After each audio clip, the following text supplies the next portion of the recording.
Num tempo de gênios e num tempo de sangue, um bastardo transforma-se num homem, um servo de reis, um sobrevivente numa terra de assassinos, que dá origem a uma lenda extraordinária, num lugar onde a vida não tem valor. Este perito em mecanismos de guerra e nos meandros do poder cria uma obra-prima intemporal, uma invenção brilhante, e sobrevive mais um dia. Repleto de mistério, marcado pelo gênio e guiado pelo seu próprio código de sobrevivência e sucesso, este é um homem de todos os tempos que permaneceu um mistério durante séculos. Leonardo da Vinci.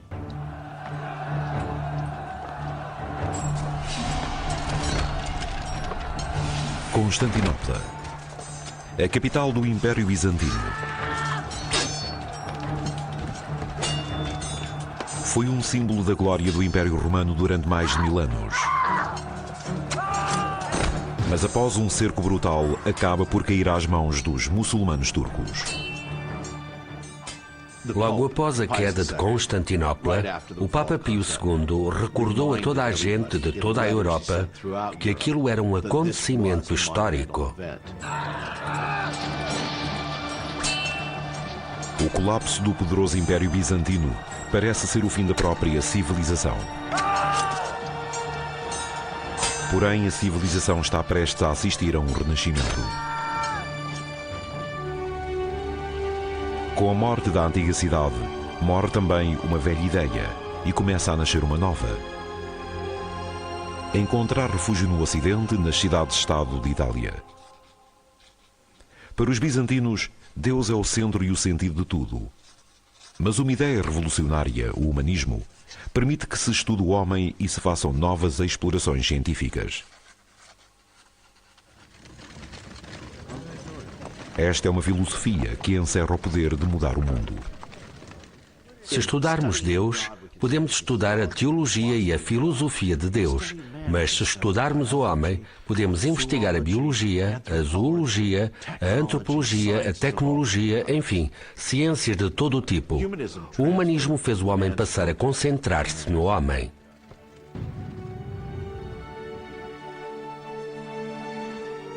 Nas cidades-estado de Itália, o humanismo dá início a uma nova era. O Renascimento, que anuncia uma explosão de novas ideias, invenções e descobertas. É uma época sem igual. Era uma boa altura para uma pessoa nascer brilhante.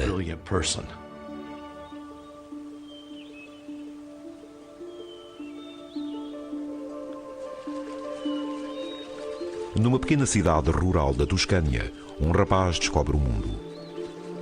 Os mistérios da natureza fascinam-no quase desde o início. Cresceu numa região rural perto de Florença e parece ter conseguido encontrar todo o tipo de animais, plantas e insetos. Mas em boa verdade, o jovem Leonardo não tem lugar no mundo, não tem futuro. É filho bastardo de um tabelião respeitado e da filha de um pobre camponês. Vive na casa do pai e a mãe acaba por casar com um homem da sua classe. Algum tempo depois de Leonardo nascer, a mãe dele casou com um habitante local que tinha a alcunha de Acatariga, que significa o lutador, o brigão, o homem dos punhos. Devem ter ficado a viver na região. É possível que Leonardo tivesse algum contacto com ela, mas a sua família também pode tê-lo mantido afastado dessas pessoas, que eram de um estrato social diferente.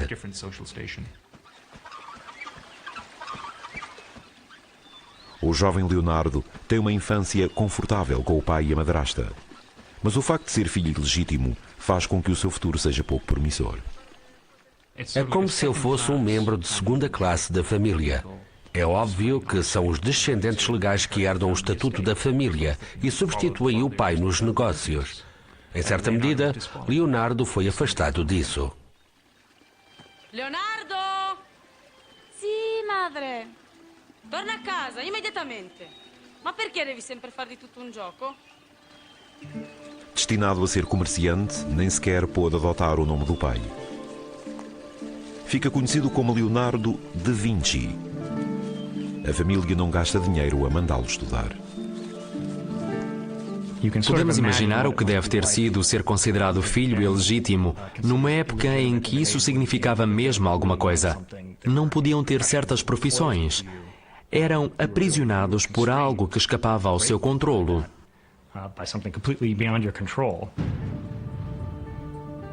Confrontado com a sua ilegitimidade, o jovem Leonardo começa a criar um código para ultrapassar todas as expectativas e todos os obstáculos. Esse código vai acabar por levá-lo aos corredores do poder e conduzi-lo à grandiosidade.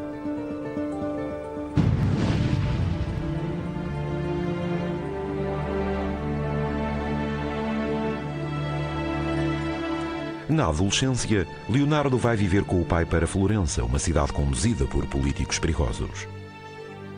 Neste local, onde o comércio e a beleza prosperam, há uma família que está no centro de tudo. Uma família cuja importância para Leonardo vai aumentar à medida que ele cresce. Os Medici.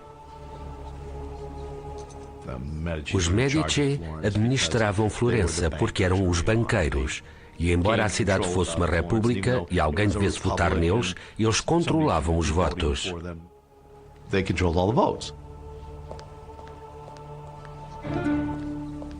Os Medici, uma família rica e muito poderosa, são os mecenas mais importantes da arte em Florença. Porém, apesar do seu poder, os banqueiros Medici nunca podem estar descansados. Os homicídios são comuns, pois as famílias banqueiras rivais competem pela riqueza da cidade. Se olharmos para alguns dos quadros de líderes do Renascimento, a roupa deles tem o que parecem ser pregos. Usam armaduras cobertas por tecido. L'interesse è difficoltoso, come avevamo discusso. E allora onoratelo col vostro sigillo. Morriam de medo de serem esfaqueados no meio da rua. Os Medici tinham sempre um envenenador entre os empregados. O que é que se passava? Numa sociedade em que reinava o medo, a suspeita dá origem a uma forma brutal de justiça. Qualquer acusação, pessoal ou política, pode ser feita em anonimato através do tamburgo.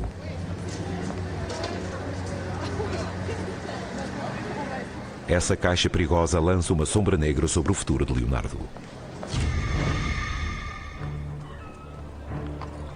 Quando um cidadão é acusado de alguma coisa, as autoridades investigam. Até os inocentes são desfeitados e os culpados são severamente punidos.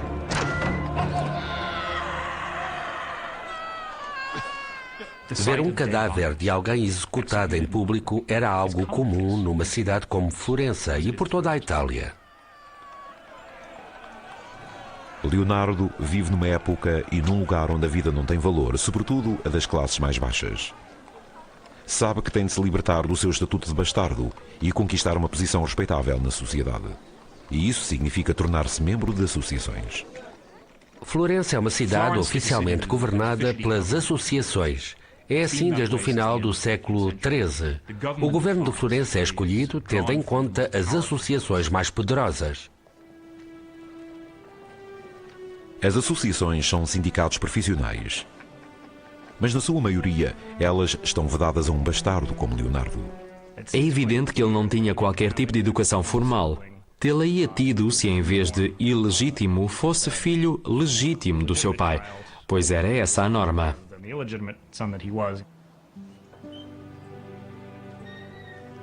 É difícil para Leonardo conseguir entrar numa associação menos importante e não profissional.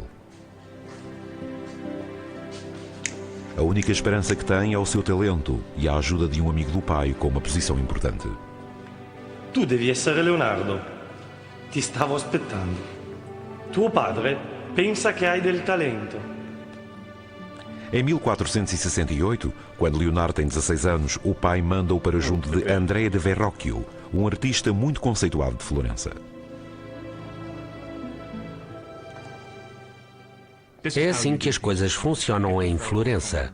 Tem-se referências dos parentes, dos vizinhos, da extensa rede de clientes e dos amigos. É com este tipo de referência pessoal que se acaba com o costume de treinar os filhos para continuarem o nosso trabalho.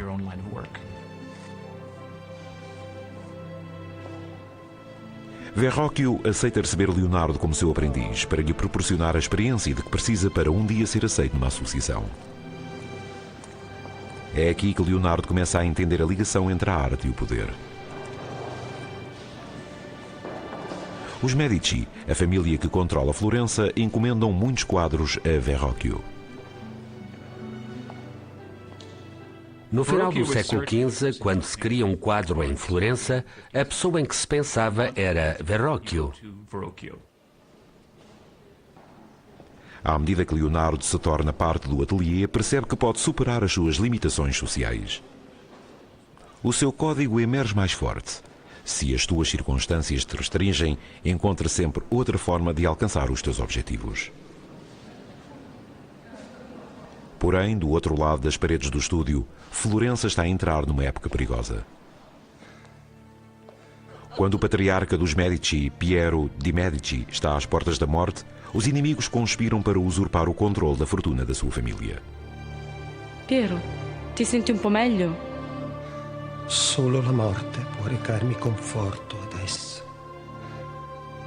Toda a fortuna e todo o prestígio dos Medici podiam ficar rapidamente arruinados, pois as conspirações que estavam a ser preparadas ameaçavam as suas próprias vidas.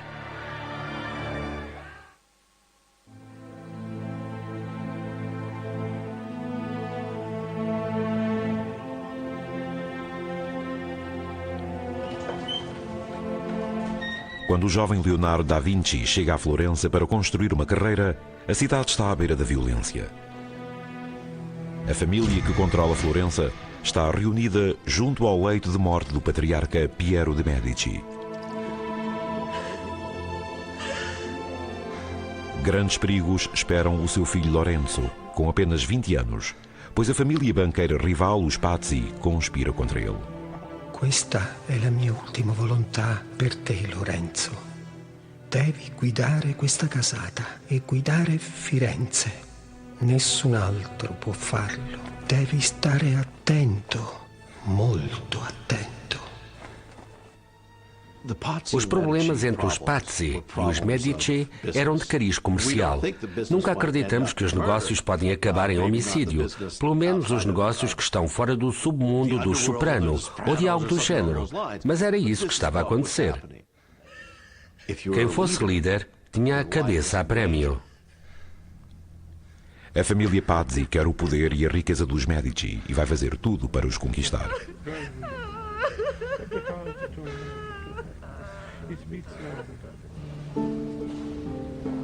O jovem Leonardo desconhece as tempestades políticas que se estão a formar em Florença.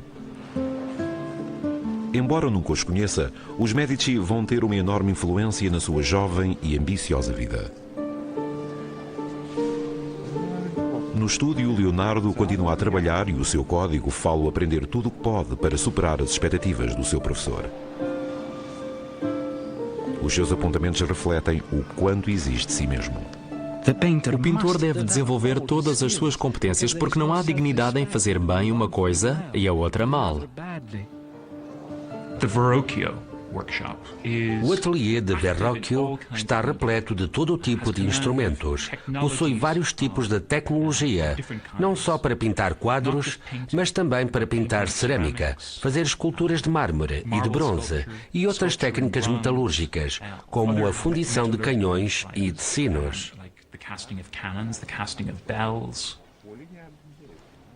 Ele juntou-se a Verrocchio numa altura crucial. O mestre estava perante um incrível desafio tecnológico.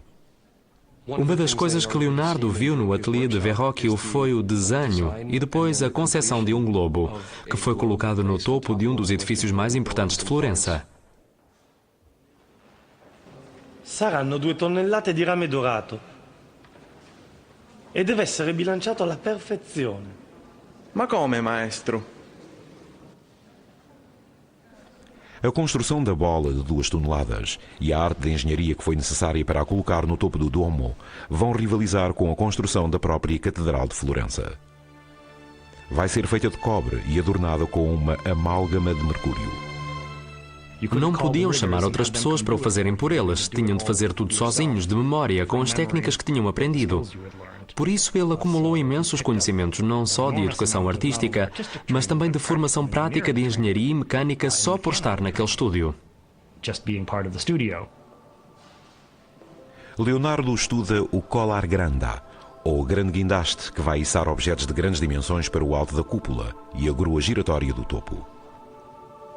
Este contacto inicial com a engenharia mecânica vai exercer uma grande influência nas suas invenções futuras. No estúdio de Verrocchio, Leonardo percebe como o seu talento lhe pode permitir escapar às limitações das suas origens bastardas e está prestes a entrar pela primeira vez num mundo com que sonha.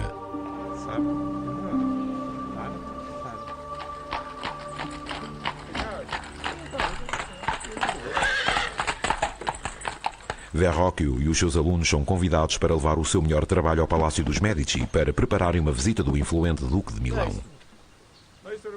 Segundo o biógrafo do século XVI, Giorgio Vasari, Leonardo já se tinha distinguido. O melhor de todos os pupilos de Verrocchio era Leonardo da Vinci, que além de beleza e graça, tinha uma inteligência que fazia com que dominasse rapidamente tudo aquilo que se propunha. Leonardo, porta-lo a mim!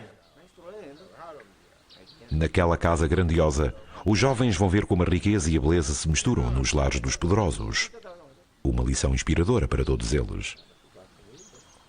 Porém, a chegada do Duque de Milão dá a Leonardo uma inspiração ainda maior.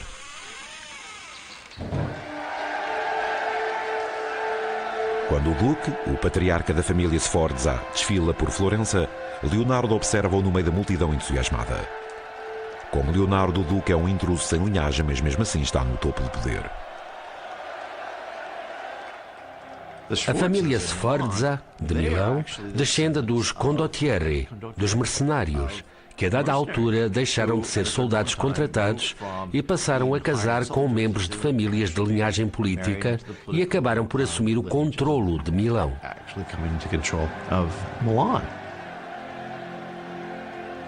Leonardo não consegue evitar sentir-se inspirado. Vê no Duque um homem que venceu as suas origens comuns e que alcançou o sucesso e influência. Leonardo sabe que, para fazer o mesmo, tem de usar todos os trunfos que possui. As pessoas diziam que era muito bonito, que se preocupava imenso com o aspecto, que se vestia sempre muito bem e que era muito forte. Diziam que conseguia dobrar ferraduras com as mãos. As pessoas gostavam dele assim que o conheciam, porque tinha uma qualidade inexplicável que as fazia sentirem-se atraídas por ele. E é essa qualidade que Leonardo retrata na sua arte.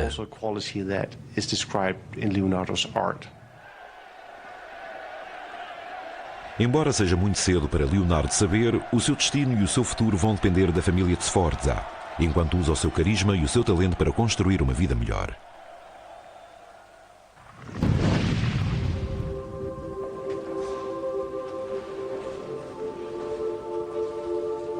Leonardo tem 20 anos. Termina a sua aprendizagem e junta-se finalmente a uma associação como pintor, um passo gigantesco no mundo da legitimidade profissional. Agora pode procurar encomendas importantes sozinho. Mas alguma coisa o prende. Da Vinci continua no estúdio de Verrocchio. Talvez esteja por uma questão de lealdade, ou quem sabe ainda não esteja seguro da sua capacidade. Mas fica.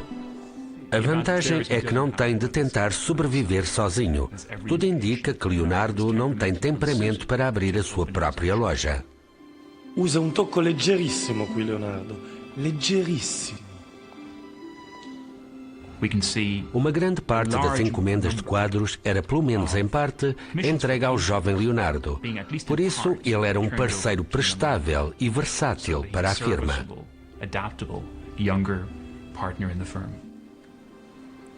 Enquanto trabalha, a reputação de Leonardo cresce e chama a atenção da família Medici. No que diz respeito aos Medici e a Leonardo, Parece que eles reconheceram muito cedo que ele tinha um grande talento e que ia superar o seu mentor e os seus colegas, e por isso tinham um interesse especial nele.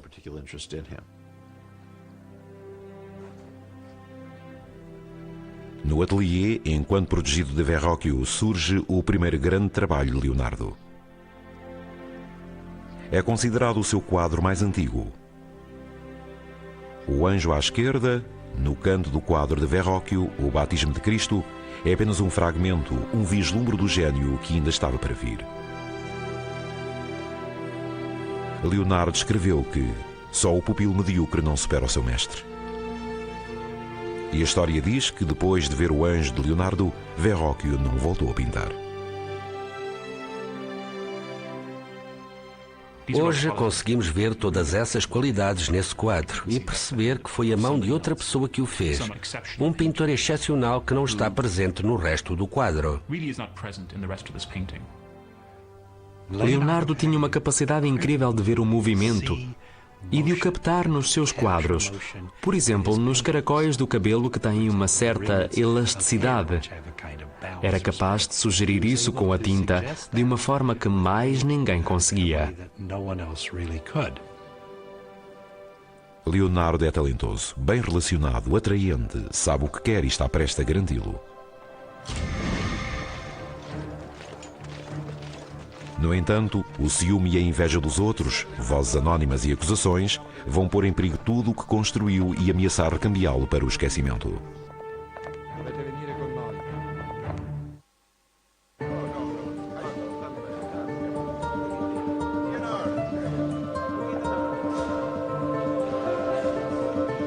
Em pouco mais de uma década, Leonardo da Vinci, com 24 anos, deixa de ser o filho bastardo de um tabelião e transforma-se num artista legítimo, reconhecido pelos Medici, a família mais poderosa de Florença. Os florentinos são muito competitivos. É muito frustrante ser artista em Florença, mas a competição também torna as coisas melhores. Faz-nos fazer um melhor trabalho como artistas. No ateliê de Verrocchio, as suas experiências constantes com a tinta e com as várias técnicas distinguem-no dos outros. Este compromisso torna-se uma parte fundamental do seu código, uma forma de superar os seus rivais com uma educação melhor. Registra os seus pensamentos nos blocos de notas. Sei que não sou um homem de letras. A experiência é a minha única professora e vou citá-la em todos os casos. Só através da experiência se consegue saber alguma coisa. Leonardo estabelece uma oposição entre a autoridade, que é transmitida pelos livros, e pessoas como ele. Estas figuras independentes que não se regem de acordo com as fronteiras profissionais normais, que investigam, que separam as coisas para perceber de que são feitas, para saber como funcionam. Leonardo é um homem com uma sensibilidade invulgar que preza a natureza e não come carne, recusando-se a ser o túmulo de outras criaturas. Para ele, a natureza é a derradeira máquina e ele respeita e admira os seus mistérios. Passa a vida a tentar descobrir como funciona o movimento das nuvens e da água, o mistério do voo das aves. A ciência, a natureza e a mecânica. Leonardo vê-as como uma única entidade que deve ser captada através da sua vida criativa.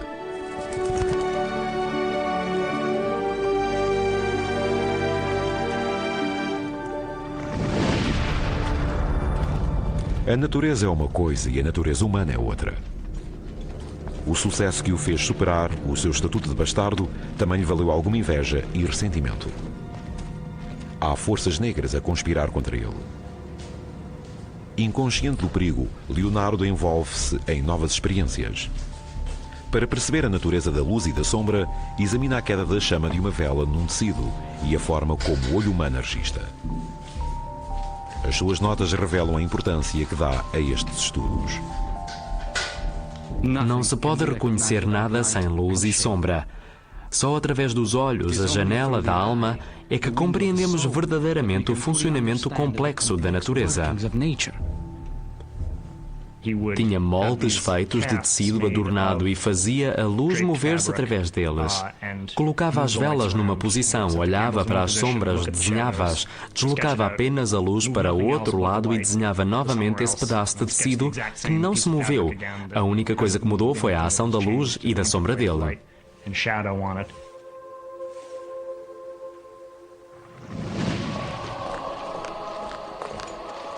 Porém, em 1476, a inveja e a traição atingem-no. A aterrorizante polícia secreta de Florença foi criada pela Guarda Noturna.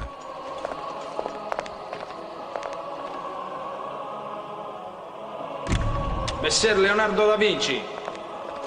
Siamo delle guardie notturne. Siete accusato di crimini contro Dio. Dovete venire con noi. Aos 24 anos, Leonardo é acusado anonimamente de sodomia com um prostituto de 17 anos. Os criminosos reincidentes iam para a prisão e eram executados. A pena oficial para a sodomia era a fogueira. Era ser queimado até à morte. A humilhação é enorme. Leonardo escreveu que a coisa que mais se deve temer é uma reputação manchada. A verdade é que isso o afeta. É um homem orgulhoso. É um jovem orgulhoso. Sabe que está a chegar a algum lado e que uma acusação daquelas lhe podia ter arruinado a carreira. No entanto, não são apresentadas provas nem testemunhas contra ele em tribunal. As acusações são retiradas. Era o ato cruel de um inimigo anónimo. Mas os dias sombrios estão apenas a começar em Florença. Está a formar-se uma tempestade política à medida que forças mortíferas conspiram contra os Medici. Florença está praticamente cercada pelos territórios do Papa, que se estendem para sul, até à cidade-estado de Nápoles, e para norte até Ferrara.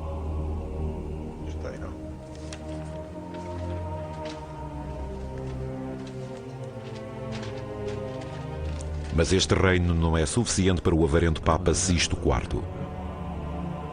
O Papa conspira para estender o seu poder para o norte de Itália, para as terras controladas pelos Medici. Para derrubar a fortaleza dos Medici, Sisto encontra um aliado no banqueiro rival, Francesco de Pazzi. Ed io, Francesco de Pazzi, presterò a voi I soldi necessari ad estendere le terre papali. O Papa transfere as suas contas para os cofres do banco da família Pazzi. Mas os Pazzi querem mais do que a conta papal. Querem afastar os Medici para sempre. Os Medici precisavam de dinheiro no seu sistema bancário. Os Pazzi precisavam de dinheiro no seu sistema bancário. E os problemas aconteciam quando as duas famílias competiam pelo pouco dinheiro que havia em Itália, que ainda não tinha sido entregue a ninguém. Era nessa altura que começava a violência.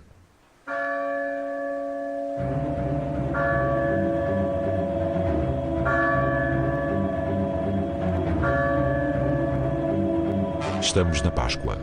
Para celebrar o Príncipe da Paz, os Medici tomam os seus lugares na nave lateral, junto ao homem de confiança do Papa, Francesco de Pazzi.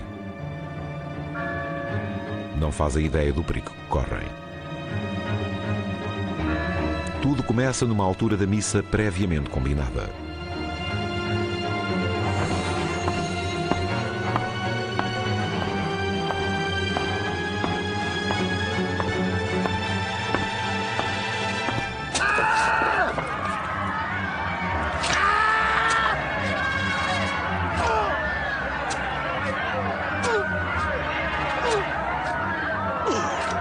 O jovem Giuliano de Medici é esfaqueado 19 vezes e sangra até à morte no chão da catedral.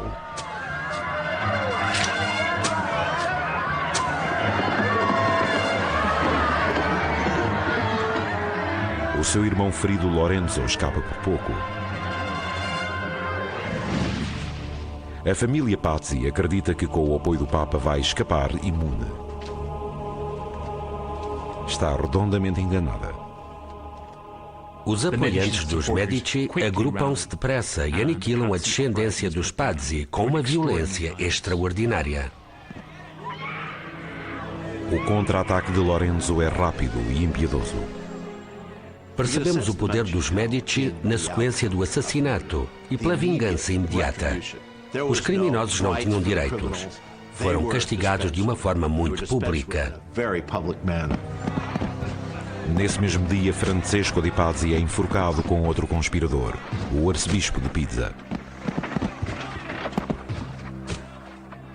Arrastaram o corpo dele, cortaram-no aos bocados, humilharam-no de todas as formas e feitios. Era muito habitual, embora possamos não conseguir imaginá-lo.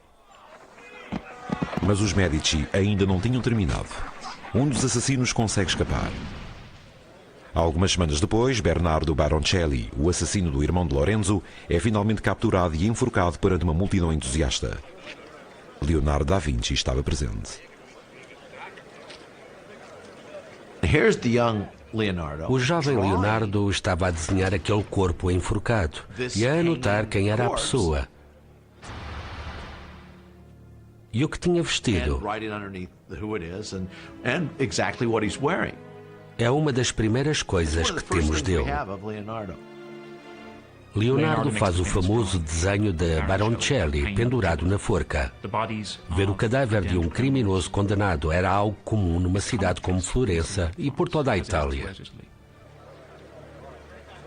A violência e o homicídio contaminam o ar de Florença durante o Renascimento e vão continuar a colorir o trabalho de Leonardo. 2 mensageiros acorrem a Florença com notícias terríveis. O Papa excomungou Lorenzo de Medici por ter executado o arcebispo de Pisa e envia o exército de Nápoles para forçar Lorenzo a render-se.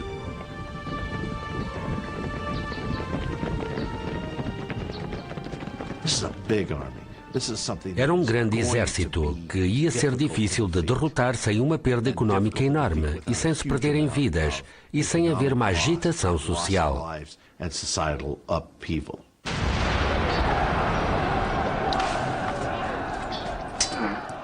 A República de Florença enfrenta a aniquilação. Aqui, em toda a sua terrível glória, está a melhor arte renascentista, a arte de guerra. Sem um milagre, a cidade que proporcionou a Leonardo da Vinci o único futuro real vai ser destruída sem deixar rastro.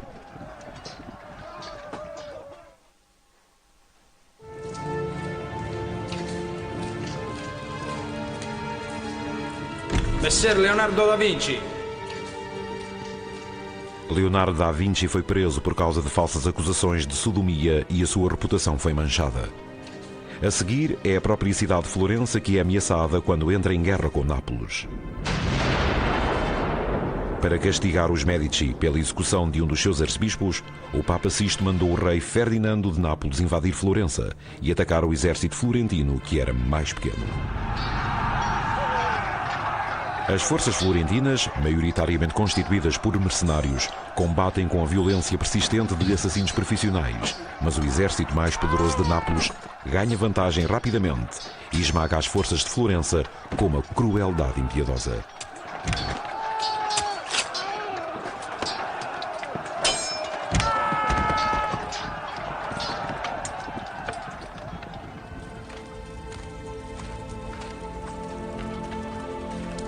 No final do combate, é evidente para Lorenzo que a cidade está num estado lastimável.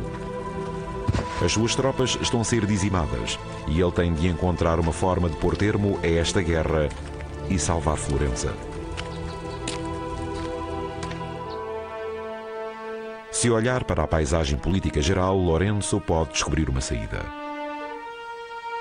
O Império Otomano Muçulmano era muito temido pelos europeus cristãos e já ameaçava a península há algum tempo. Florença, Nápoles e os Estados Papais estavam todos em perigo. Num movimento corajoso e perigoso, Lorenzo vai enfrentar o rei Ferdinando de Nápoles cara a cara e tenta convencê-lo de que os Estados italianos se devem unir contra os turcos, em vez de lutarem uns contra os outros.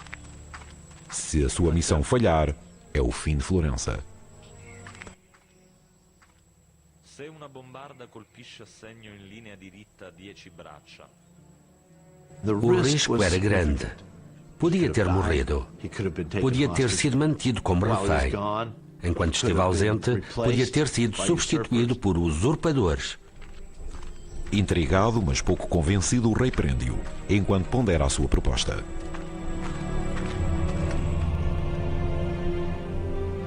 Em Florença, Da Vinci, como todas as outras pessoas, é apanhado no meio da tensão e da ansiedade de uma guerra iminente.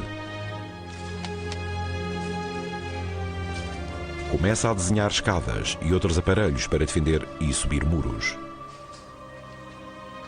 Estas escadas foram feitas para suportar 2 homens. Também são úteis numa torre onde podemos temer que uma escada de corda seja cortada pelo inimigo. É tudo engenharia, porque é a realidade italiana na época em que Leonardo viveu. Há várias cidades-estado em confronto e a guerra é um facto constante da vida. Da Vinci trabalha e espera, colocando a sua mente ativa a conceber fortificações defensivas e outras armas de guerra. Passam-se 3 meses sem ver notícias de Lorenzo de Medici. Nas ruas de Florença, os cidadãos aguardam assustados. As semanas passam e não há notícias do seu líder nem do destino de todos.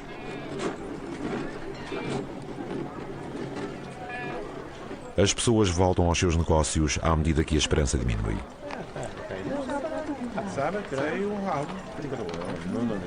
A dinastia Medici e a independência florentina parecem estar condenadas.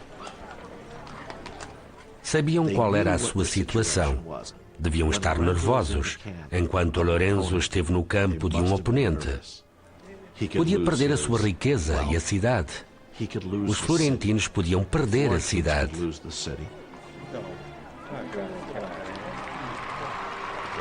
Mas de repente, a agitação invade as ruas. Lorenzo regressa triunfante, depois de convencer o rei Ferdinando de Nápoles a acabar com a guerra.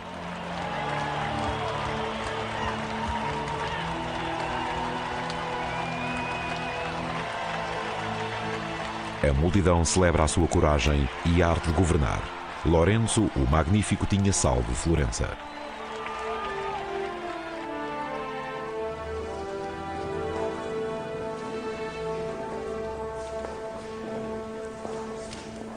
Quando a paz chega finalmente a Florença, Leonardo recebe uma encomenda para pintar a Adoração dos Magos, um retábulo para o mosteiro de São Donato de Scopeto. É a sua primeira obra importante. A Adoração dos Magos retrata este evento como nunca ninguém o imaginou. No meio do turbilhão de figuras que rodeiam a Virgem Serena e o seu filho, há um frenesim de atenção devota. Há cavalos na retaguarda, há uma agitação provocada por homens e cavalos. A obra é feita num quadro com um triângulo formado pela Virgem e pelos reis ajoelhados. Aqui, Leonardo utiliza o corpo do cavalo para dar uma energia e um movimento dinâmico ao quadro, uma sensação de agitação, de que é quase uma manifestação de um acontecimento apocalíptico. Alguns estudiosos pensam que a figura do jovem que está em pé no canto inferior direito pode ser um autorretrato de Leonardo. A obra é considerada uma abertura, a primeira declaração do excelente trabalho que Leonardo ainda vai fazer. Mas as coisas não correm bem. Depois de despender imenso tempo a pintar as camadas inferiores do quadro, deixa-o por acabar. Os seus apontamentos revelam o motivo. Conceber uma ideia é algo nobre. Executar o trabalho é servi-lo. Uma pessoa tão curiosa e irrequieta não gosta de ficar presa a uma só coisa. A altura em que uma coisa está prestes a estar terminada é quando já não tem interesse. Estava muito mais interessado no mundo natural, no mundo mecânico, e só pintava quadros quando parecia ter problemas monetários.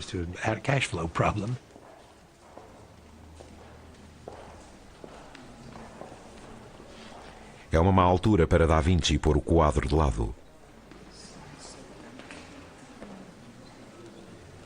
Lorenzo de Medici está à procura de artistas para um trabalho importantíssimo, uma viagem para Roma, para ajudar a decorar a Capela Sistina.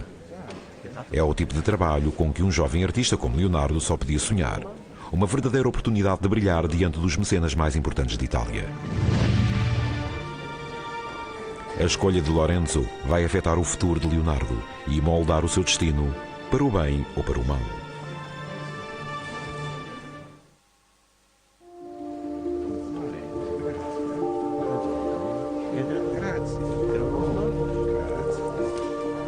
À medida que as notícias sobre o talento de Leonardo se espalham, ele parece perder o interesse pela sua carreira. Não termina uma encomenda importante e os clientes ficam zangados.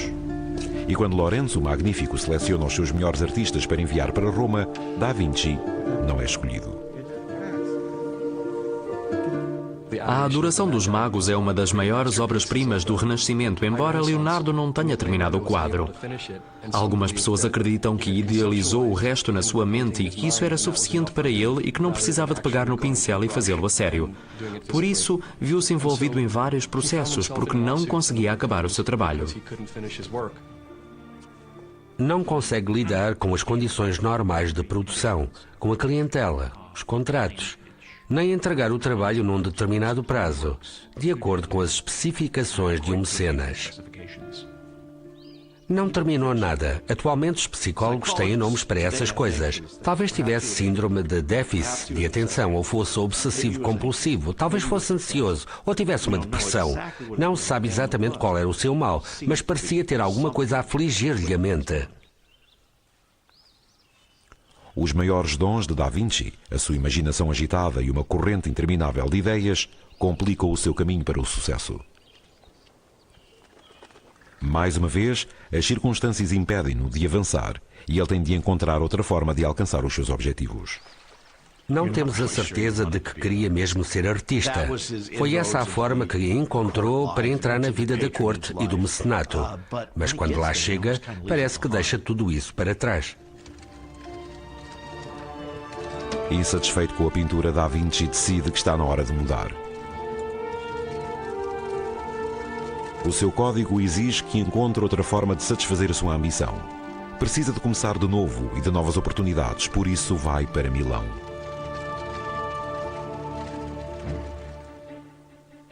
Milão é o estado italiano mais a norte e o mais vulnerável a invasões estrangeiras, por isso é altamente militarizado. É um centro de produção de armas e de tecnologia militar.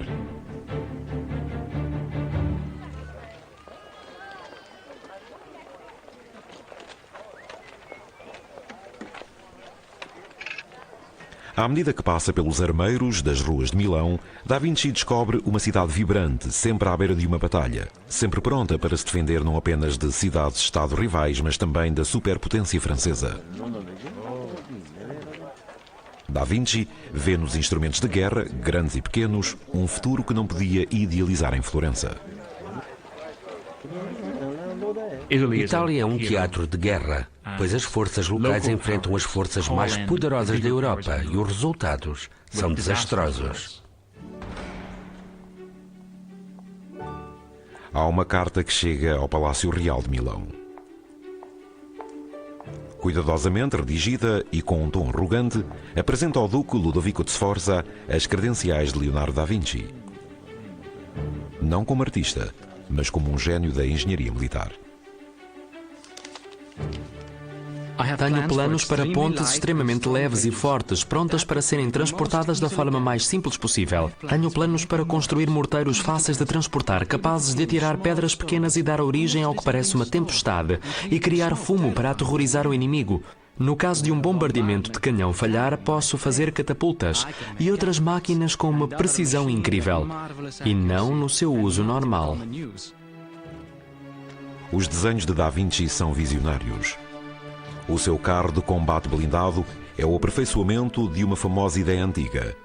Mas vão ser precisos 400 anos para o conceito se transformar no tanque moderno da Primeira Guerra Mundial. Da Vinci descreve a máquina nos seus apontamentos. Vou construir quadrigas blindadas que vão ser impenetráveis por qualquer tipo de arma usada por um soldado que tente destruí-las quando ataca o inimigo com artilharia. A verdadeira inovação está na mobilidade.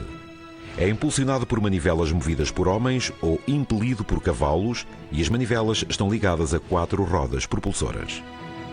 Uma observação mais atenta mostra que, se o carro fosse construído como no desenho de Da Vinci, as rodas iam girar em direções opostas. Seria um erro ou uma forma de confundir algum inimigo que lhe pudesse roubar os desenhos?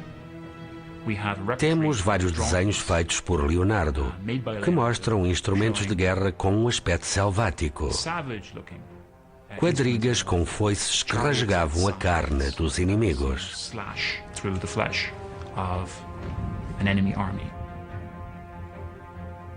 É um aperfeiçoamento da quadriga do tempo dos romanos, à qual foi acrescentada uma roda dentada com 4 lâminas, como se fosse um helicóptero com as pás curvas. O desenho de um canhão, feito por Da Vinci, mostra centenas de corpos tolhidos pela colossal arma de bronze e revela uma das obsessões de Leonardo. Adorava as escalas, adorava especular e sonhar com coisas numa escala muito além daquele período. Por isso tinha desenhos gigantes, muito especulativos, de armas incrivelmente mortíferas. Os fantásticos desenhos de armas de Da Vinci são típicos da sua vontade permanente de ir além do normal e de sonhar sempre com o máximo. Isso vai ser uma constante na sua vida, uma parte do seu código. Nunca te deixes limitar pelo que foi feito antes ou pelo que os outros podem pensar. Ele mostra-se aos outros como uma pessoa com segredos, alguém que conhece a tecnologia da engenharia militar e que faz armas.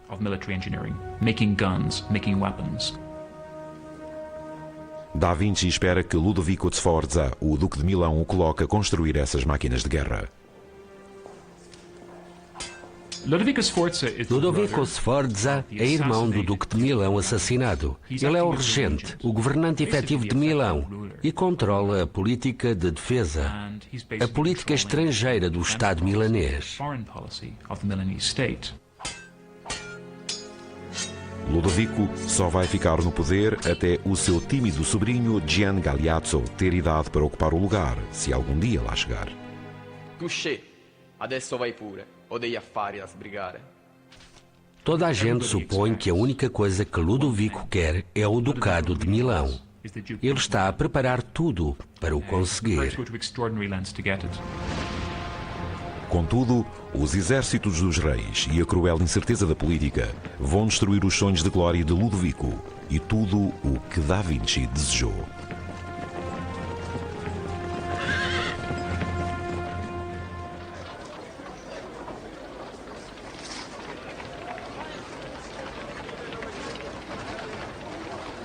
Depois de sair de Florença, Leonardo da Vinci, agora com 30 anos, chega a Milão com a esperança de convencer o Duque Ludovico de Sforza, um nobre perspicaz e militarista, dos seus conhecimentos em engenharia militar. Ele afastou-se do que seria garantidamente uma vida segura e confortável como pintor da sociedade na Florença dos finais do século XV. Em vez disso, partiu para Milão, uma cidade movimentada, mas também militar, agressiva e turbulenta a nível político, perto da fronteira francesa. No final do século XV, Itália é um palco de guerra, quando as pequenas cidades-estado de Milão e Nápoles lutam para sobreviver contra as superpotências francesa e do Império Otomano, que as pressionam por todos os lados. Leonardo explora esta política instável de forma inteligente e escreve uma carta ao Duque, onde descreve todas as competências militares imagináveis que possui como engenheiro. O desenho de fortalezas, a construção de canhões e de máquinas de cerco. Só refere que também é pintor na última linha da carta.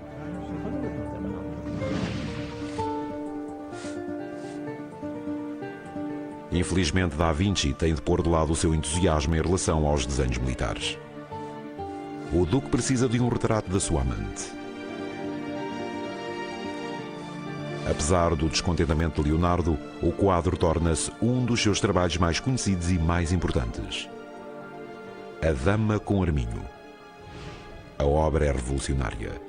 É a primeira vez que um quadro mostra os pensamentos ou sentimentos da modelo através da postura e dos gestos. Isso prende-se com vários interesses de Da Vinci em relação ao movimento da mente. À medida que a mente se move, o corpo expressa os seus movimentos. Ou, como Da Vinci diria, é aí que os movimentos da alma se manifestam mais. A cabeça dela está virada para a direita, como se estivesse distraída com alguma coisa ao seu lado. O animal também está tenso e alerta. Mais uma vez o código de Da Vinci fala procurar novas ideias. A sua tentativa de saber o máximo possível sobre o que lhe interessa, enquanto se interessa por isso, é quase uma obsessão. Sforza, neto de um mercenário, e Da Vinci, filho bastardo de um tabelião, dependem um do outro para aumentar o seu estatuto social. Guardate da questa parte adesso, signorina Gallerani. È un piacere posare per voi. Não foi para isto que ele veio para Milão. Mas tem experiência suficiente para saber que o poder e a oportunidade andam sempre juntos. E em breve, o enorme ego da família de Sforza vai proporcionar-lhe essa oportunidade. O duque encomenda uma estátua colossal do seu pai montado num grande garanhão. E por isso Leonardo começa a estudar as proporções dos cavalos usando um modelo pequeno e dócil. A distância entre uma orelha e a outra deve ser igual ao comprimento de uma das orelhas. O comprimento da orelha deve ser igual a 1/4 do focinho. Sforza quer uma estátua maior que todas as outras, o maior monumento equestre jamais visto. Muitas vezes pensa-se que estes príncipes guerreiros usavam a arte como forma de se tornarem mais permanentes, mais legítimos, mais oficializados do que na verdade eram. Os Sforza só estavam no poder desde 1450, mas o seu monumento equestre vai superar todos os outros já feitos.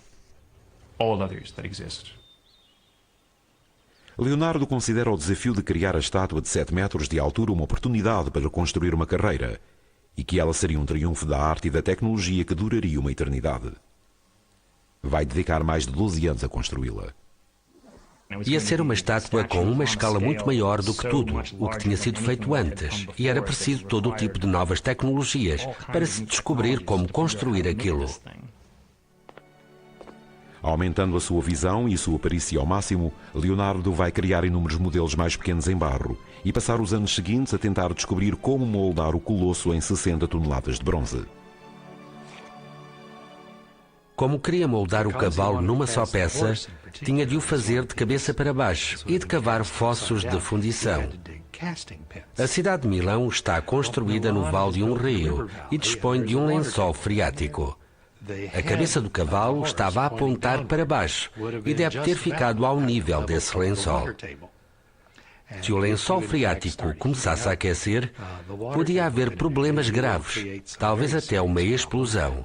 Por isso, por outras palavras, ele estava a trabalhar muito perto dos limites do impossível. É essa a essência do Código de Leonardo.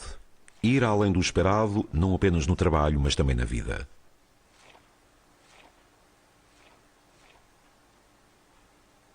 E à medida que o enorme cavalo vai ganhando forma, Leonardo volta novamente a sua mente ativa para as armas de guerra. Como o cavalo, os seus desenhos são enormes, monumentais.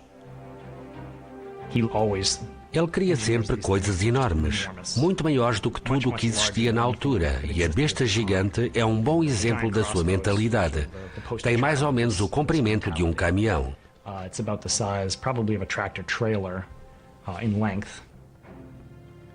A construção é muito avançada e a besta é composta por secções laminadas para ser mais forte e mais flexível.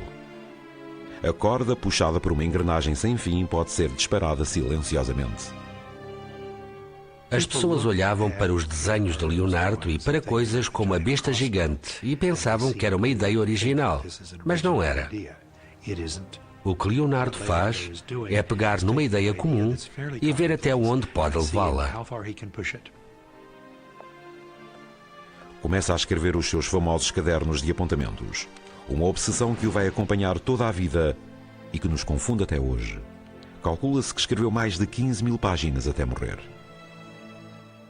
O que escreveu nos cadernos de apontamentos? Tudo. As listas da roupa suja, notas para não se esquecer de cobrar o que lhe deviam, listas de compras, listas de mudanças, esboços de pessoas que via na rua e que tinham rostos interessantes, notas para se lembrar de coisas que queria. Muitas vezes Leonardo escreve as notas da direita para a esquerda, chegando mesmo a escrever as letras e as palavras ao contrário, como num espelho. As pessoas diziam, e continuam a fazê-lo, que estava a tentar escrever em código, que não queria que ninguém copiasse as suas ideias, que talvez estivesse a escrever coisas que não queria que os outros conseguissem ler. Mas a razão mais provável é simplesmente que era canhoto, e por isso escrever da direita para a esquerda e até de trás para a frente era uma coisa natural para ele. Nesta altura, Da Vinci tem um assistente. O seu nome é Giacomo, e é um jovem das classes mais baixas, destinado a um futuro limitado. Ele ajuda Leonardo a construir muitas maquinetas e novidades tecnológicas para as festas elaboradas de Ludovico Sforza. Giacomo, perché devi sempre giocare con tutto? E dammi quel pianeta. Da Vinci começa a tratá-lo por Salai, que significa pequeno demónio. O jovem traquinas vai permanecer com Leonardo durante o resto da vida do artista.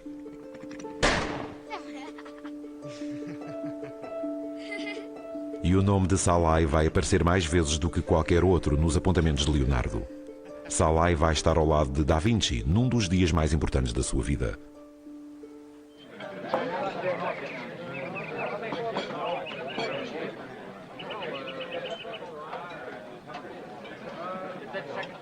Ludovico prepara uma elaborada celebração familiar com o colossal modelo de barro do cavalo de Sforza, que vai ser mostrado pela primeira vez à nobreza.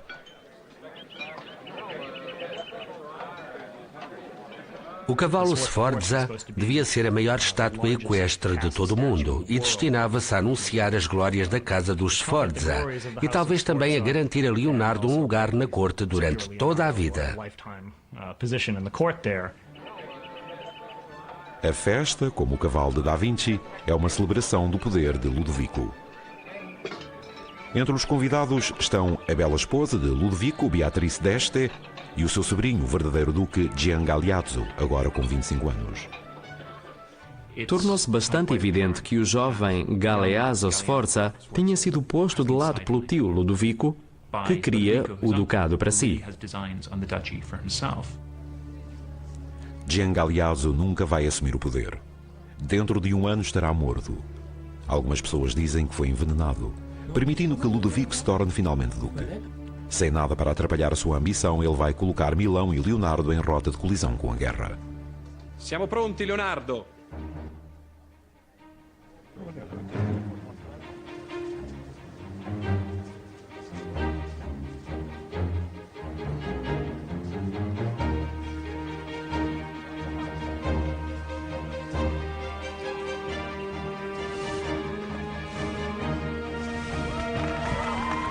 Via il telo! No final, tudo se resume ao estatuto, à influência, ao magnífico cavalo de Da Vinci e à perigosa ambição de Ludovico.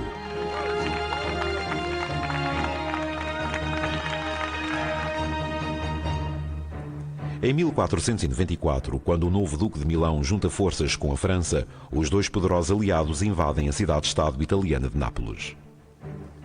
Esta jogada arriscada coloca em perigo Milão e os planos de Leonardo para o grande cavalo.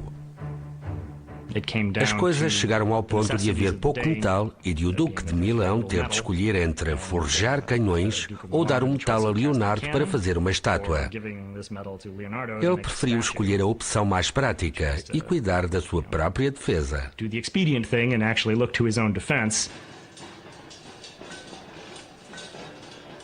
Com a guerra a espreitar no horizonte, as 60 toneladas de bronze colocadas de parte para o cavalo de Da Vinci são derretidas nas fornalhas de Milão e colocadas em moldes para canhões. Leonardo permanece inabalável. Como a mente de Sua Excelência está ocupada com outras coisas, a arte é silenciada. Não direi nada sobre o cavalo, pois sei que tempos são estes.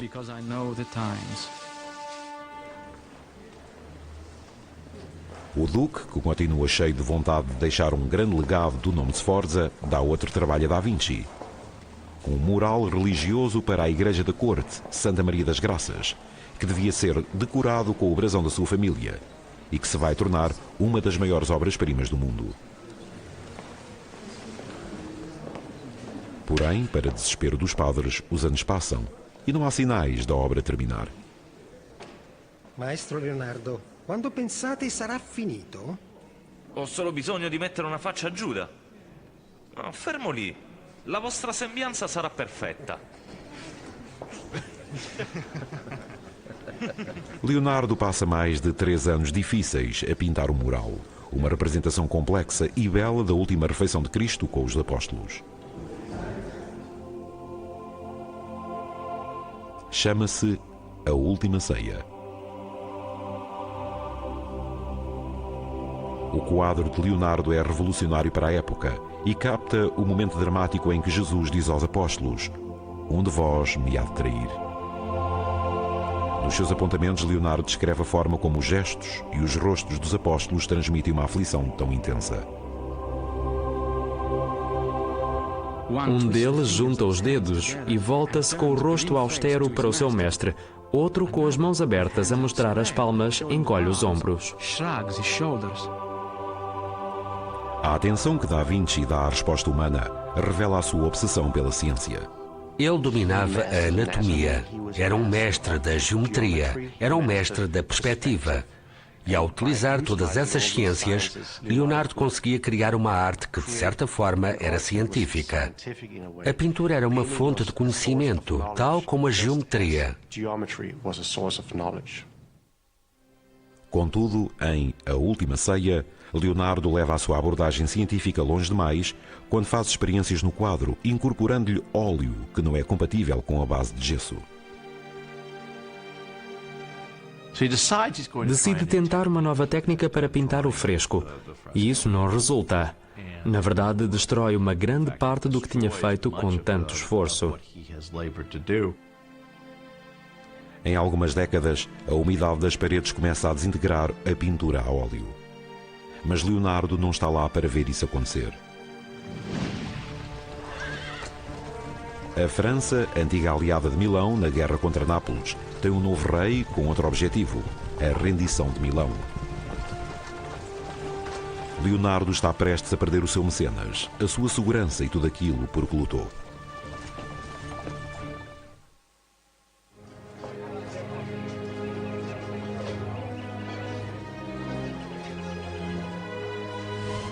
Em Milão, Leonardo da Vinci criou alguns dos seus trabalhos mais importantes. Passou 17 anos na corte do Duque Ludovico de Sforza a concretizar os seus próprios sonhos de sucesso. Quando Leonardo está perto de perfazer 50 anos, os ventos da política mudam. De repente, a antiga aliada de Sforza, a França, invade Milão. Da Vinci perde de uma só vez o mecenas e a segurança. Os seus apontamentos refletem a sua mudança de sorte. O Duque perdeu seu estado, a sua propriedade e a sua liberdade. Nenhum dos nossos grandes empreendimentos se vai realizar. O exército francês, decidido a acabar com todos os sinais do domínio do Sforza, utilizou a épica escultura de Da Vinci para praticar tiro ao alvo.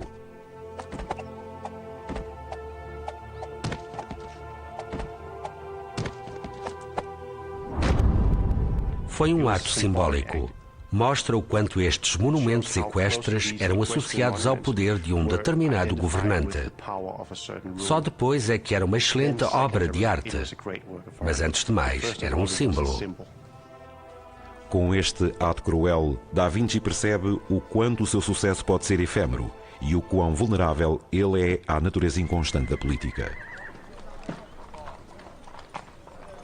Entristecido pela perda do seu grande cavalo, um Leonardo envelhecido abandona Milão com o seu fiel aprendiz Chalais.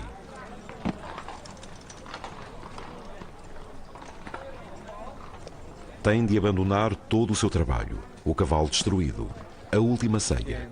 Fica tudo para trás. Com a queda da casa de Sforza, em Milão, Leonardo fica sem trabalho e começa um período da sua vida em que anda a vaguear. Os seus apontamentos refletem o seu estado de espírito. A paciência protege do azar como a roupa quente protege do frio. Quanto mais quentes estivermos, mais forte é a tempestade. Da mesma forma, se aumentarmos a nossa paciência perante os grandes males, isso torna-os impotentes perante a nossa paz de espírito. As suas viagens levam-no para Veneza, uma cidade ameaçada pelo poder crescente dos turcos otomanos. Talvez aqui encontre um mercado para as suas armas e fortificações inovadoras. Uma das coisas interessantes em Leonardo é o facto de uma grande parte da sua carreira não ter sido passada a trabalhar como artista. Pensa-se sempre nele, acima de tudo, como um pintor. Mas se olharmos para o número de anos que passou a trabalhar para diversos mecenas, uma grande parte deles foi passada como engenheiro militar e a entreter os outros. Aborda o Duque de Veneza com várias ideias que incluíam um fato de mergulho e um sistema de tubos de respiração para a guerra subaquática. Nos seus apontamentos, Da Vinci descreve a complexidade do seu desenho. Uma couraça com capuz, gibão e mangueira e o odre de vinho para suster a respiração com metade de uma argola de ferro para o manter afastado do peito. Quando se esvazia o odre de vinho, vai-se ao fundo, porque se é puxado por sacos de areia. Quando se enche, sobe-se até à superfície. Às vezes parece que não pertence àquele tempo. Numa era em que não tinham coisas mundanas, como uma forma certa de saber o tempo, Leonardo pensa em andar no fundo do oceano, em voar pelos céus com as aves e em criar veículos com autopropulsão. Tem uma visão singular de quase tudo o que o rodeia. As ideias de Da Vinci estão vários séculos à frente do seu tempo e o seu código leva-o a sonhar com o impossível. Mas Veneza não se interessa pelas suas invenções. É considerado um estranho e as suas ideias visionárias só conseguem provocar suspeita.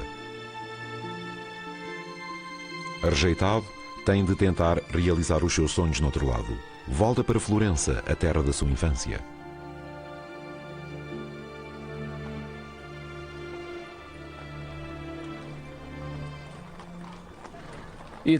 Percebi há muito tempo que as pessoas de sucesso raramente ficam paradas à espera que as coisas aconteçam. Saem e fazem-nas acontecer. Mas a confiança de Da Vinci vai ser posta à prova. A Florença da sua juventude mudou. Embora ainda seja reconhecido como um grande artista, uma pessoa mais moderna e mais jovem conquistou a cidade. O seu nome é Michelangelo Buonarroti, um jovem artista impetuoso de apenas 26 anos, com um talento espantoso. Leonardo despreza-o. Os artistas do Renascimento eram extremamente competitivos em relação aos outros e a si mesmos. Rude, desmazelado e arrogante, Michelangelo não é o artista palaciano de que Leonardo estava à espera. Nas suas notas, Da Vinci dá voz à sua repugnância. O rosto do escultor está repleto de massa e completamente coberto de pó de mármore, pelo que parece um padeiro. A sua casa está suja e cheia de lascas e pó de pedra. O pintor é exatamente o oposto porque se veste bem. Está sentado calmamente em frente à sua obra e trabalha com um pincel muito leve. A sua casa está repleta de música e não se ouve o som de martelos. Unspoiled by the pounding of hammers.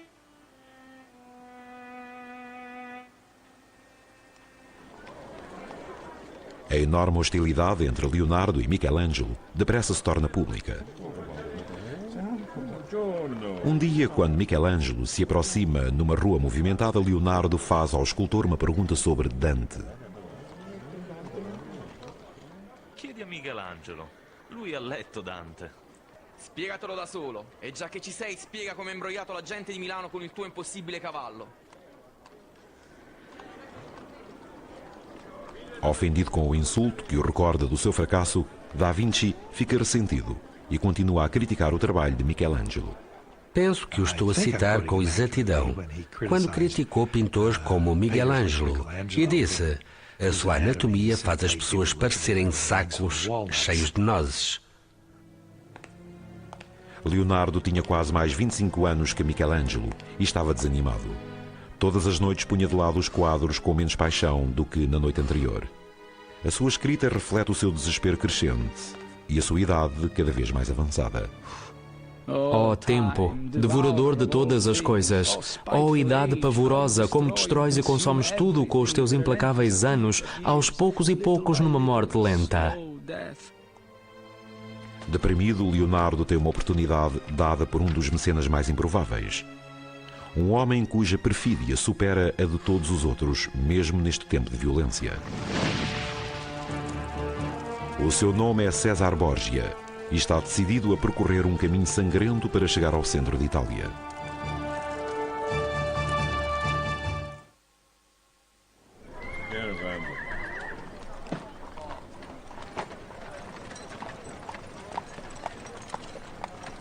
Depois de perder todo o trabalho feito em 17 anos, Leonardo da Vinci, desanimado, acaba por regressar a Florença para ser desafiado por um rival muito mais jovem, o excelente artista Michelangelo.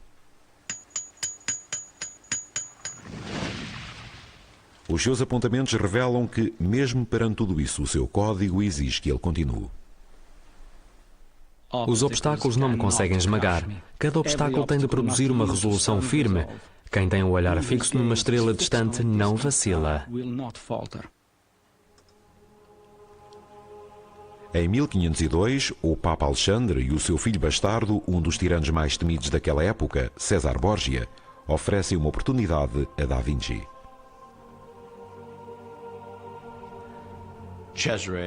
César é acusado de matar os maridos e amantes de pelo menos 2 irmãs e talvez até o próprio irmão. É retratado por algumas pessoas como uma encarnação do demónio e por outras como um excelente líder.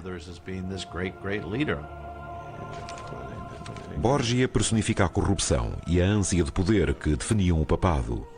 É implacável nas tentativas de consolidar o império do pai, na esperança de um dia reclamá-lo como seu.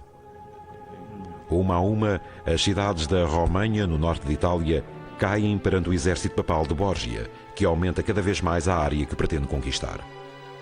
Porém, para ser bem-sucedido, ele precisa de um trunfo, alguém que tenha ideias novas, e vira-se para Leonardo da Vinci.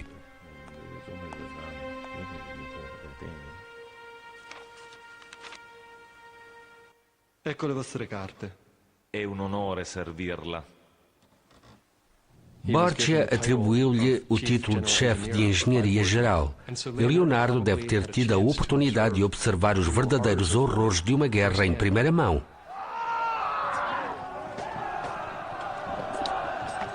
As aldeias do norte de Itália tornam-se o matador de Borgia, à medida que os seus exércitos de mercenários se deslocam para aumentar os domínios do seu pai, o Papa. César Borgia foi descrito como um dos homens mais cruéis da história italiana e, na verdade, é ele o tema do livro de Maquiavel, O Príncipe, onde há um chefe militar que pode conseguir a unificação de Itália. A morte dos inocentes não significa nada para Borgia, pois está a apoderar-se de tudo o que deseja. Fica conhecido como um homem de uma crueldade extraordinária, pragmático, inteligente e mortífero. Da Vinci serve bem o seu mecenas, supervisionando a construção de trabalhos defensivos, torres, valas e armamento. Finalmente, dão-lhe a oportunidade de fazer desenhos militares, de praticar a arte da guerra. Para Borgia, o maior talento de Leonardo está nos seus mapas únicos em perspectiva, uma solução para vencer as batalhas. Ao entregar esses mapas a Borgia, Leonardo permitia que este chefe militar conduzisse as suas tropas durante a noite e chegasse antes do tempo à batalha, tendo a possibilidade de a vencer. Por isso, a relação entre Leonardo e a guerra é muito complexa. Da Vinci e o implacável Borgia trabalham bem juntos, pois ambos possuem uma mente complexa e são muito ambiciosos. Leonardo é perito nos mecanismos da guerra e nas subtilezas do poder. Nunca se dá valor a Leonardo nesse aspecto, mas ele é muito bom nisso. Parece conhecer os ventos políticos e acompanhá-los muito bem. E adapta-se perfeitamente à corte de César. Embora Da Vinci conheça bem a selvageria de Borgia, a violência torna-se mais pessoal quando Borgia ordena a execução brutal de 3 capitães, sendo um deles Vitello Zoffatelli, um amigo de Da Vinci. O artista fica indignado. As suas notas refletem as suas dúvidas crescentes. O homem é mais selvagem que as bestas porque a nossa brutalidade supera a delas. Vivemos da morte dos outros. Finalmente chega à conclusão que até os animais matam por um motivo e que os seres humanos matam porque isso se torna parte da sua natureza.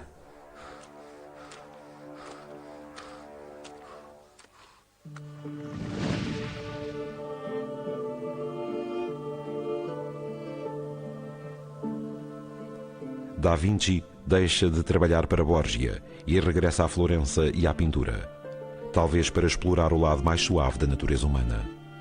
Chegado aí, começa o trabalho que o fará ser recordado para sempre. No, non ridete. Sorridete. È divertente, ma non isterico. Pensate cose dolci. Pensate al vostro amante. Giusto. Chama-se Mona Lisa. Ninguém sabe quem ela é, nem se alguma vez existiu. Enquanto pinta, Da Vinci mantém-na entretida com música e diversões. Leonardo afirma nos seus apontamentos que os rostos são mais bonitos ao anoitecer e capta esse efeito, utilizando algumas das formas da pintura transparente. Uma das suas técnicas vai ser chamada sfumato, que significa um efeito em camadas, esfumado. Podemos ver isso nestas transições muito enigmáticas e quase invisíveis de luz e sombra. É incrível que alguém tenha conseguido pintar isso com pincéis. É uma grande demonstração de talento. Muitas vezes, as pessoas dizem que o sorriso da Mona Lisa é misterioso. Se o é, é porque Leonardo da Vinci sombreou os cantos da sua boca e dos seus olhos, que são duas das características mais expressivas do rosto humano.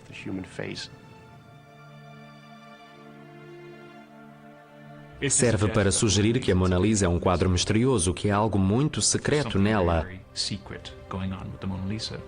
Temos um mito sobre o secretismo do sorriso da Mona Lisa e sobre quem ela é. Seria a amante de Leonardo ou seria o próprio Leonardo?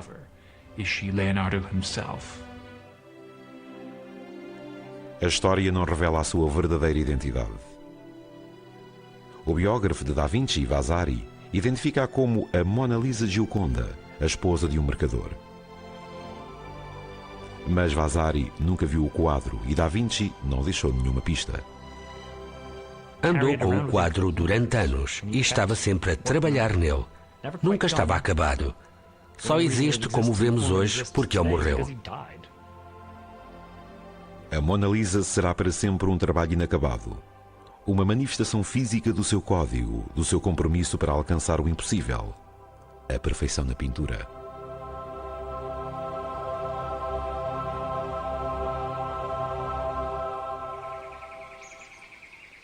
Leonardo nunca estava satisfeito e a sua mente agitada continua a refletir sobre o mundo que o rodeia.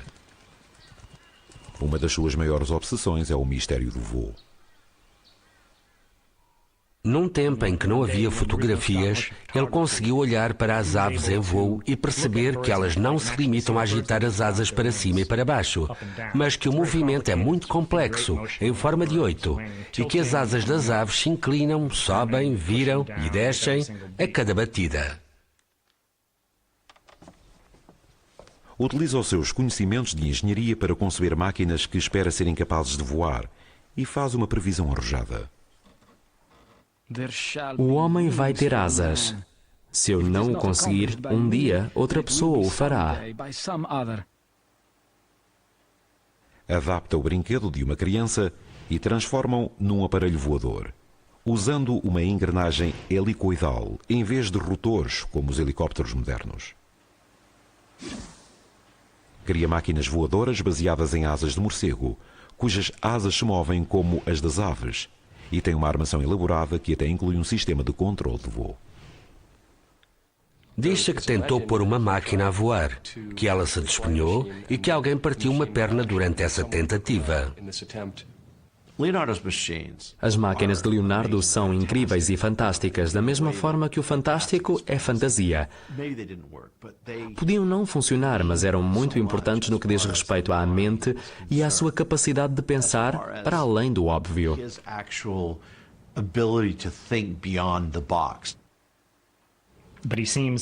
Ele percebe que uma única pessoa não consegue fornecer a quantidade de energia necessária para fazer uma das suas asas de 2 metros bater.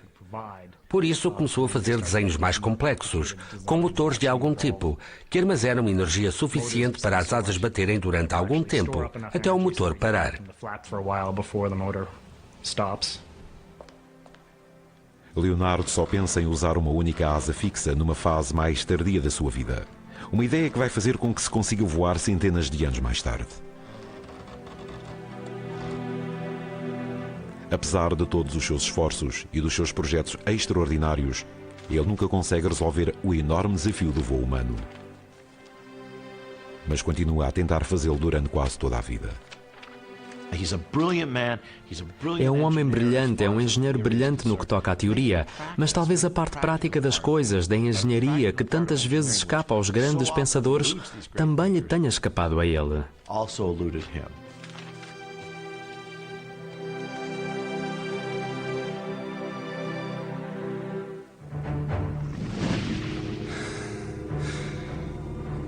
Apesar das frustrações de Leonardo em relação à engenharia, é com uma máquina bem mais complexa que ele consegue o seu sucesso mais notável.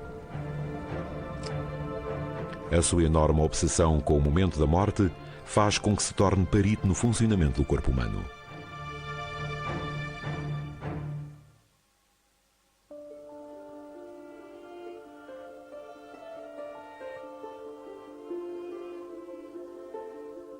Leonardo da Vinci, agora com 53 anos, tem trabalhado na obra-prima mais famosa de todos os tempos, a Mona Lisa.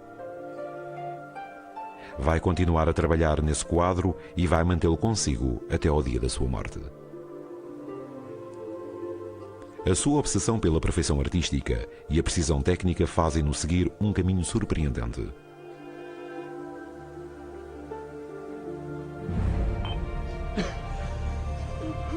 Volta a sua curiosidade insaciável para o estudo da maior obra de arte da vida, o corpo humano. Começou a interessar-se pela anatomia quando era muito novo, provavelmente desde o tempo em que estava no estúdio de Verrocchio, onde os artistas de Florença eram encorajados a fazer dissecações e autópsias numa escola de medicina, ou pelo menos a observá-las. Fascinado pelo corpo humano, estuda os mistérios da morte no Hospital de Santa Maria Novella. Dicono che abbiate vissuto 100 anni. È vero? 100 anni? Non è così difficile. Non sento dolori, solo stanco, tanto stanco e terribilmente debole. Interessa-se pelo modo como se encaixam as partes do corpo humano, que é um mecanismo muito complexo.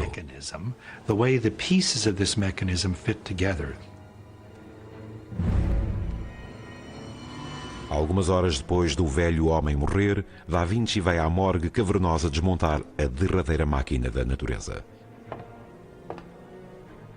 Podemos ficar surpreendidos pelo facto de a Igreja não se ter oposto às dissecações de corpos humanos feitas por Leonardo, mas isso parece ser uma ideia mais moderna. Aqui, ele vai fazer uma descoberta espantosa, vários séculos à frente do seu tempo. Realizei uma autópsia para determinar a causa de uma morte tão pacífica e descobri que foi provocada pela carência de sangue na artéria que alimentou o coração e os membros inferiores, que estavam atrofiados e encolhidos. Em 1507, Leonardo faz a primeira descrição de sempre de arteriosclerose, comparando o sistema circulatório do velho homem com o de uma criança. Temos de tentar imaginar o que deve ter sido fazer uma autópsia há 500 anos, sem o auxílio de uma boa iluminação e sem uma boa conservação do material. O cheiro devia ser horrível. Em condições difíceis, Leonardo inventa uma forma totalmente nova de ver.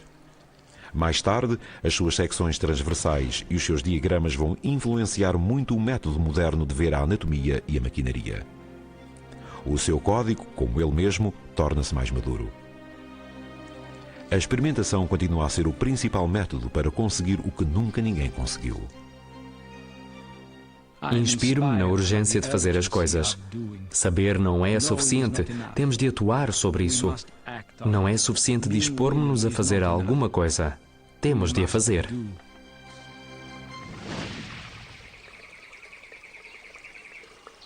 Os seus famosos apontamentos revelam o alcance das suas ideias visionárias. No entanto, ele nunca publicou uma única página. Muitas vezes vemos nos seus apontamentos que planeia escrever um livro sobre determinado tema e que vai expor isto e aquilo. Podia fazer sempre mais alguma coisa. Havia sempre mais uma observação a fazer e acabou por ser apanhado pelo tempo. À medida que Leonardo envelhece, o seu legado torna-se um monte de documentos. Uma vida inteira de gênio, escrita em milhares de pedaços de papel frágil, incluindo a única imagem que temos dele.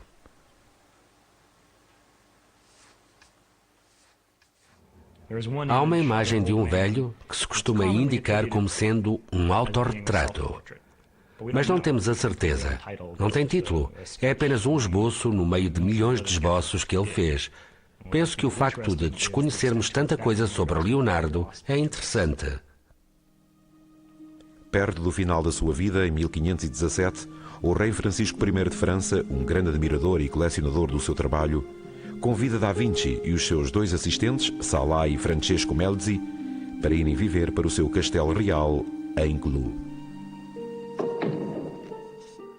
Este foi o último trabalho de Leonardo e consistia sobretudo em ser o gênio da corte do rei de França. Não tinha muitas responsabilidades. O rei só o queria usar como ornamento. O rei nomeia Leonardo da Vinci como seu pintor, engenheiro e arquiteto preferido. Si sta facendo tardi, maestro. Possiamo continuarlo nel mattino. Francesco ed io lo aiuteremo a mettersi a letto. Porém, aos 65 anos, os dias de triunfo de Leonardo acabaram. Um infarto paralisou-lhe o braço direito e já não consegue pintar pormenores finos com a mão esquerda.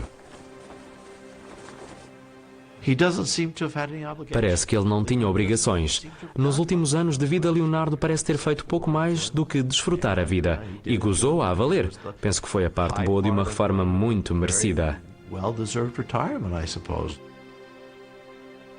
Salai, o rapaz que era seu assistente há tantos anos, ficou com Da Vinci e Melzi tornou-se seu discípulo e companheiro de confiança.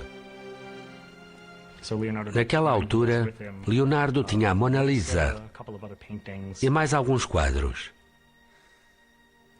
que deixou a Melzi, que era seu aprendiz e o acompanhava há vários anos. Em 1519, após vários meses cada vez mais doente, Leonardo da Vinci morre. Penso que Leonardo era um daqueles indivíduos que tinham um código de sucesso. Não o media através da riqueza ou da popularidade. Quantificava-o através da forma como se sentia em relação às suas conquistas.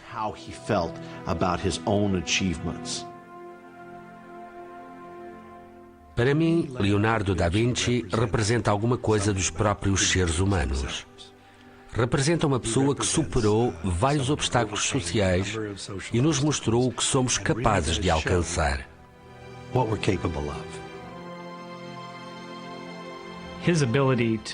A sua capacidade de olhar além da realidade do seu tempo é uma das coisas que fazem com que seja eternamente popular. Temos um conjunto de textos e vários documentos. Leonardo é uma mistura complexa. A pintura era uma fonte de conhecimento. Para Leonardo da Vinci, pintar era uma ciência. Ele pode inspirar-nos a todos, independentemente de quem somos, para tentarmos fazer o máximo que pudermos das nossas vidas. O talento de Da Vinci tirou-o da obscuridade e catapultou-o para as cortes dos reis. Ao recusar-se a comprometer o seu próprio código intelectual ou a ser vencido pela adversidade, tornou-se o homem mais importante do seu tempo. Torna-se imortal.